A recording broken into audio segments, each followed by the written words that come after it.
प्रायोजक हैं cancer healer centre, a new beginning. Europe के 7 देशों पर हमले का खतरा है। जी हां, रूसी सेना मिसाइल से कर सकती है हमला। युद्ध विराम नहीं होने की स्थिति में हमला संभव है।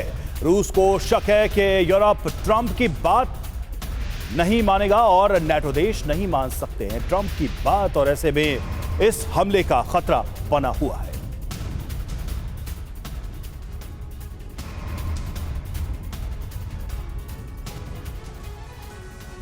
तो रूस को यह शक है कि यूरोप ट्रंप की बात मानेगा नहीं। वैसे भी अमेरिका और यूरोप में मतभेद खुलकर सामने आ गए हैं। तो रूस यूरोप में किन देशों पर हमला कर सकता है, अब इसे भी आपको समझाते हैं। ब्रिटेन लगातार यूक्रेन की मदद कर रहा है। ब्रिटेन यूक्रेन में सेना भेजने की तैयारी में है। यही वजह है कि सबसे पहले रूस ब्रिटेन पर हमला कर सकता है, इसकी आशंका है।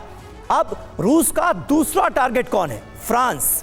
फ्रांस भी लगातार यूक्रेन की सहायता कर रहा है और इस जंग के पक्ष में नजर आ रहा है। फिलहाल फ्रांस भी ब्रिटेन की तरह यूक्रेन अपनी सेना भेजना चाहता है। यही वजह है कि रूस के निशाने पर फ्रांस भी है, वहां पर भी अटैक हो सकता है।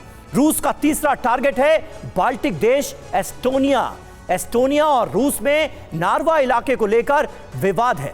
इतना ही नहीं, एस्टोनिया लगातार यूक्रेन को हथियार की सप्लाई भी कर रहा है। इसके अलावा रूस लातविया पर भी हमला कर सकता है। कारण यह है कि लातविया से भी रूस का जमीन को लेकर डिस्प्यूट है।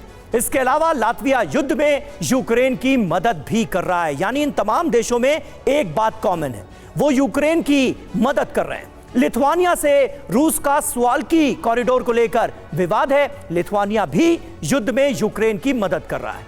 इसलिए रूस के टारगेट पर ये तमाम देश हैं। यूरोप में रूस का अंतिम टारगेट है पोलैंड। पोलैंड में नेटो का सैन्य बेस है।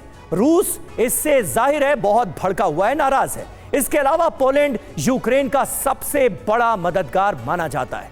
नेटो के जो हथियार यूक्रेन पहुंचते हैं वो इसी पोलैंड के रूट से ही सप्लाई होते हैं। लिहाजा पोलैंड पर भी हमले का खतरा है, बल्कि यह कहा जाए कि सबसे ज्यादा खतरा अगर किसी को है तो वो है पोलैंड को। लेकिन सुमित, ये बताइए, खतरा तो है, हमले की आशंका तो है, लेकिन हमला हो भी सकता है क्या? इसके आसार, इसकी आशंका आपको कितनी प्रबल नजर आती?